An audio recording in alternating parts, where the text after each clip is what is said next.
Matric inter का exam form भरने में कितना पैसा लग रहा है, या फिर मैट्रिक इंटर का एग्जाम फॉर्म भरने में क्या क्या डॉक्यूमेंट लग रहे हैं। खास करके जो पैसा का मामला है ना, पैसे के मामले में बहुत शिकायत आती है। बिल्कुल अगर देखा जाए ना तो अलग अलग स्कूलों में, +2 स्कूलों में, इंटर कॉलेजों में बिल्कुल एग्जाम फॉर्म के नाम पर समझिए कि अवैध वसूली की जाती है, अंधाधुंध पैसे लिए जाते हैं। यानी कि बोर्ड शुल्क कुछ और है और लिए जाते हैं 2 गुना 3 गुना तक। तो इससे बच्चों को काफ़ी नुकसान होता है। तो मैं आज ना बिल्कुल क्लियर कर देने वाला हूं कि भाई किस किस क्लास के लिए, किस किस कैटेगरी के लिए कितना पैसा लगने वाला है, बोर्ड शुल्क कितना है, स्कूल शुल्क कितना है, और अगर आपसे ज़्यादा पैसा लिया जा रहा है तो आखिर इसकी शिकायत कहां तक हम कर सकते हैं, आखिर शिकायत कैसे करेंगे, सारी बातें मैं करूंगा। साथ ही साथ हम इस बारे में भी बात करेंगे कि जिन स्कूलों को अभी तक एग्जाम फॉर्म भरने की खबर ही नहीं पहुंची, उनके साथ आखिर क्या मामला होगा, ऐसे बच्चों को क्या करना होगा, सब कुछ मैं बताने वाला हूं मैट्रिक इंटर एग्जाम फॉर्म को लेकर के। देखिए ये जो है ना एक नोटिस है, और इस नोटिस में 2026 में जो बच्चे एग्जामिनेशन फॉर्म भरने जा रहे हैं, जिनको 2026 के फरवरी में मैट्रिक इंटर का एग्जाम देना है, ऐसे बच्चों के एग्जाम फॉर्म भरने से संबंधित सूचना निकाली गई है, उसी का मैं आपको बता रहा हूं। इसमें बिल्कुल फी का डिटेल बिल्कुल डाल दिया गया है, A to Z अलग अलग कैटेगरी वाइज। पहले आप अच्छी तरह से समझ लीजिए। चलिए हम 12 साइंस से शुरू करते हैं, फिर उसके बाद बात करेंगे हम 12 आर्ट्स की, फिर 10th की बात करेंगे, और फिर हम फेल वालों की भी बात करेंगे, फिर हम कंपार्टमेंटल वालों की भी बात करेंगे, और इंप्रूवमेंट यानी बेटरमेंट वालों की भी बात करेंगे, किसको कितना पैसा लगना है। देखिए 12 साइंस की अगर हम बात करें, 12 साइंस में अगर आप जनरल या BC2 कैटेगरी के हैं तो बोर्ड का जो शुल्क है, एग्जाम फॉर्म शुल्क, वो है 1430 रुपया, ठीक है, बोर्ड का शुल्क। लेकिन मैंने आपको बताया था कि 11 में भी एक एनुअल फी लगता है और 12 में भी एक एनुअल फी लगता है। तो अगर 11 की बात करें तो 11 वाला जो एनुअल फी है वो जनरली जो है ना, जब आप एडमिशन लेते हैं अपने 11 क्लास में OFSS के माध्यम से, तो उसी एडमिशन के शुल्क में ये 11 वाला फी ले लिया जाता है। बचा कौन? तो बचा ये 12 वाला फी बच गया। तो 12 वाला फी जो होता है साइंस का, वो होता है जनरल और BC2 का 1153। अगर आपका 12 वाला फी इससे पहले लग चुका है तो सिर्फ क्या लगना चाहिए, तो सिर्फ 1430 लगना चाहिए 12 साइंस जनरल और BC2 के छात्रों को, ठीक है। लेकिन अगर मान लेते हैं कि आपका 12 का एनुअल फी नहीं लगा है, तो 1430 और प्लस 1153 विद्यालय शुल्क, जो एनुअल फी या वार्षिक शुल्क मैं कह रहा हूं, वो दोनों जोड़ करके कितना होता है, 2583 ये लगना चाहिए, अगर आपका फी 12 वाला जमा नहीं है तो। ठीक है, बात समझ गए।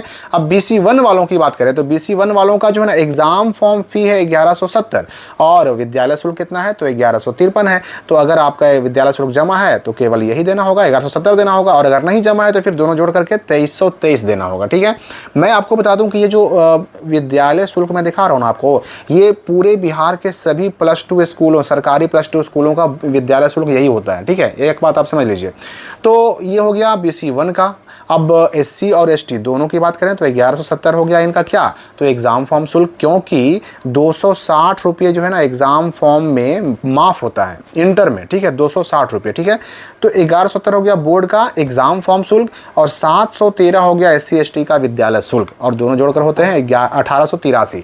तो मान के चलिए ये बात आपको स्पष्ट याद रखना है कि विद्यालय शुल्क यानी एनुअल फी यानी वार्षिक शुल्क अगर आपने 12 में आने के बाद जमा कर दिया है, तब आपका सिर्फ ये ही लगना चाहिए, अलग से विद्यालय शुल्क नहीं लगना चाहिए, समझ गए। अब आर्ट्स में आ जाइए, तो आर्ट्स में जनरल और BC2 का जो फॉर्म का शुल्क है 1430 है, आर्ट्स 12 आर्ट्स वालों का, और इनका विद्यालय शुल्क है 893, एनुअल शुल्क 12 वाला, दोनों जोड़ के कितना होते हैं, तो 2323 होते हैं। BC1 का 1170 है, जो एग्जाम फॉर्म का एक्चुअल शुल्क है, जो बोर्ड को जाएगा। ये सब जो पैसे देख रहे हैं ना बोर्ड शुल्क के रूप में, ये बोर्ड को जाता है पैसा, ये विद्यालय शुल्क विद्यालय में रहता है, ठीक है। ये बिल्कुल जायज पैसा हुआ, ठीक है ना, इसमें कहीं कोई एक्स्ट्रा नहीं लिया जा रहा है। तो 1170 हो गया बोर्ड वाला, यानी एग्जाम फॉर्म का शुल्क हो गया, पैसा हो गया, और ये जो 893 है ये हो गया आपका एनुअल फी, और दोनों जोड़ करके 2063। उसी प्रकार से 12 आर्ट्स में SC ST अगर हैं तो 1170 आपका एग्जाम फॉर्म का पैसा हो गया, 513 आपका एनुअल फी या वार्षिक शुल्क हो गया, और 1683 अगर आपका ये जमा नहीं है तो दोनों जोड़ करके। तो ये बात याद रखिएगा कि यही फी लगना चाहिए आपका। 10 क्लास की बात करें तो जनरल BC2 का 1010 रुपया, और उसमें विद्यालय शुल्क शुल्क 383, दोनों अगर जोड़ कर लिया जाए तो 1393, और 895 विद्यालय शुल्क, बोर्ड शुल्क यानी कि एग्जाम फॉर्म शुल्क 383 है। BC1 का विद्यालय शुल्क 1278 हो गया टोटल, और SC ST का मैट्रिक में 895 रुपया है बोर्ड शुल्क, और उसमें 303 अगर हम जोड़ते हैं एनुअल फी 10 वाला तो बनता है 1198। ठीक है, तो इतना ही पैसा आपका लगना चाहिए। उसमें भी देखिए 10 में 30 रुपया और कम ही लगना चाहिए, मैं यहाँ पर बढ़ा करके आपको बता रहा हूँ। ठीक है, यानी यहाँ पर जो है ना 10 नहीं 980 लगना चाहिए, यहाँ 865 लगना चाहिए, यहाँ भी 865 लगना चाहिए। तो ये शुल्क जो है ये तो रेगुलर वालों का हो गया। ये शुल्क ये सारा जो फॉर्म भरने के वक्त बोर्ड को पेड कर दिया जाता है, और ये पैसा जो स्कूल के खाते में जमा हो जाता है, और ये दोनों जोड़ करके ये पैसा आपका दिया हुआ है कैटेगरी वाइज। ठीक है, लेकिन मैं आपको ये भी बता दूं कि जो एक्स बच्चे होते हैं, या इम्प्रूवमेंट बच्चे होते हैं, या फेल बच्चे होते हैं, या कंपार्टमेंटल बच्चे होते हैं, इनका पैसा अलग होता है। मैं अभी आपको भी बता रहा हूं। यहाँ पर देखिए डॉक्यूमेंट की बात समझ लीजिए। डॉक्यूमेंट की बात यहाँ पर क्या लिखा होगा, जिनका विद्यालय शुल्क जमा है उन्हें सिर्फ बोर्ड शुल्क देना होगा।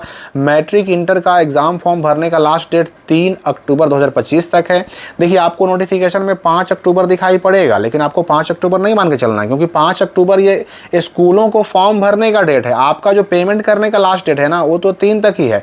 3 तारीख तक जिनका जिनका पेमेंट होगा, ऑनलाइन बोर्ड शुल्क जो है जमा कर दिया जाएगा, उन्हीं का फॉर्म भराएगा 5 तक। तो आपको 3 ही मान के चलना है। 4 को जाइएगा तो आपका फॉर्म नहीं भराएगा। लेकिन यहाँ पर मैं ये भी स्पष्ट कर दूं कि ये लास्ट डेट 101% बढ़ेगा। ठीक है ना, 101% बढ़ेगा। अभी 2 बार कम से कम बिना लेट फाइन के बढ़ेगा, और 2 बार से 3 बार आपका लेट फाइन के साथ बढ़ेगा। लेकिन फिर भी जितना जल्दी हो सके आप अपने स्कूल में जाकर के एग्जाम फॉर्म जरूर भर दें। यहाँ पर एक बात और सवाल आया था मेरे पास, बहुत सारे स्कूल वाले ऐसे भी हैं, +2 स्कूल वाले ऐसे भी हैं कि जहाँ के टीचर्स को अभी तक ये मालूम ही नहीं है कि 10 और 12 क्लास का एग्ज़ाम फॉर्म भी भरा जा रहा है।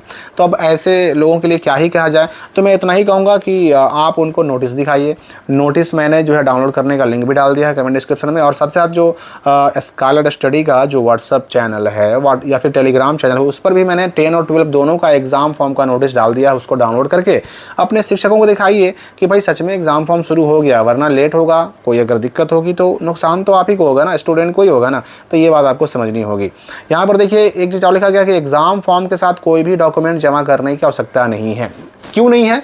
क्योंकि जो प्रिंटेड फॉर्म होता है ना, प्रिंटेड फॉर्म मैंने ऑलरेडी वीडियो बना लिया है, बना कर डाल चुका हूं मैं कि 10th का एग्जाम फॉर्म कैसे भरना है, 12 का एग्जाम फॉर्म कैसे भरना है। तो देखिए 10 और 12 का एग्जाम फॉर्म देखिएगा तो उसमें जो प्रिंटेड फॉर्म है उसमें सब कुछ छपा हुआ है। लेकिन अगर आपका ब्लैंक फॉर्म मिलता है तो भी आप उसको भर के जमा कर सकते हैं। जो एक्स बच्चे हैं, फेल बच्चे हैं, कंपार्ट बच्चे हैं या इंप्रूवमेंट बच्चे हैं, उनको ब्लैंक फॉर्म मिलेगा। ठीक है, और ब्लैंक फॉर्म जब वो भरेंगे ना तो जो एक्स बच्चे हैं उनको उसके साथ अपने पहले वाले एग्जाम का कोई एक डॉक्यूमेंट साथ में जमा करना पड़ेगा। या तो पहले वाला एडमिट कार्ड हो गया या पहले वाला रजिस्ट्रेशन कार्ड हो गया, ये उनको जमा करना पड़ेगा। लेकिन किसको? एक्स स्टूडेंट को, फेल वालों को, कंपार्ट वालों को, इंप्रूवमेंट वालों को।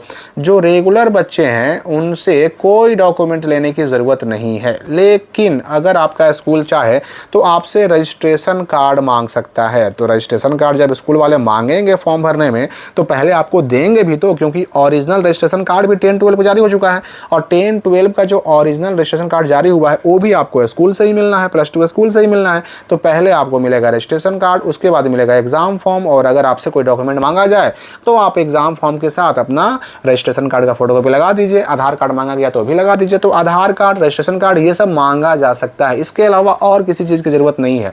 हो सकता है किसी किसी स्कूल में फ़ोटो भी चिपकाने के लिए कहा जा सकता है। तो जैसा आपके स्कूल में डॉक्यूमेंट को लेकर के इंस्ट्रक्शन है वैसा फॉलो कीजिए। लेकिन देखा जाए तो सच में अगर देखा जाए एक्चुअली में तो कोई भी डॉक्यूमेंट इस फॉर्म के साथ जमा करने की ज़रूरत नहीं है, क्योंकि ऑलरेडी बिहार बोर्ड के पास सब कुछ डिटेल्स पहुंचा हुआ है आपका। तो कोई डॉक्यूमेंट अगर नहीं मांगा गया तो सिर्फ फॉर्म भर के जमा कीजिए। लेकिन एक्स वाले, बेटरमेंट वाले, इंप्रूवमेंट वाले, फेल वाले, कंपार्ट वाले, उनको ना अपना पिछले वाला एग्जाम का कुछ ना कुछ डॉक्यूमेंट उनसे मांगा जाएगा ताकि उनका रजिस्ट्रेशन नंबर मालूम पड़ सके।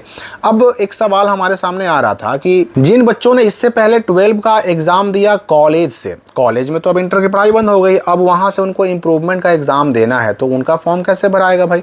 तो ऐसे बच्चों को फॉर्म भरने के लिए ना पता करना होगा, क्योंकि जिस कॉलेज में भी अगर इंटर की पढ़ाई बंद हुई है तो वहाँ के बच्चों को ना पास के किसी +2 स्कूल से टैग किया गया है। पास के किसी भी +2 स्कूल से टैग किया गया है, मतलब वहाँ के बच्चे वहाँ उस +2 स्कूल में जा करके और अपना इंप्रूवमेंट का फॉर्म भरेंगे। लेकिन ये आपको पता करना पड़ेगा। ये आपको जानकारी कहाँ से मिलेगी? तो ये आपको अपने कॉलेज से ही जानकारी मिलेगी कि भाई हमारे अपने कॉलेज को किस +2 स्कूल से टैग किया गया है, ताकि हम वहाँ जा करके इंप्रूवमेंट गवर्नमेंट का एग्जाम फॉर्म भर करके एग्जाम फॉर्म अपना एग्जाम फरवरी में दे सकें। तो आपके स्कूल में एग्जाम फॉर्म भरने की शुरुआत हुई कि नहीं हुई, आपने एग्जाम फॉर्म भरा कि नहीं भरा, कमेंट करके हमें भी बताइए। इस एग्जाम फॉर्म 10 12 यानी मैट्रिक इंटर एग्जाम फॉर्म से संबंधित और भी जो क्वेश्चन जो डाउट आपके आते रहेंगे मैं उस पर वीडियो बनाता रहूंगा। इस वीडियो के लिए फिलहाल इतना ही, मिलते हैं हम अगली वीडियो में नए अपडेट के साथ।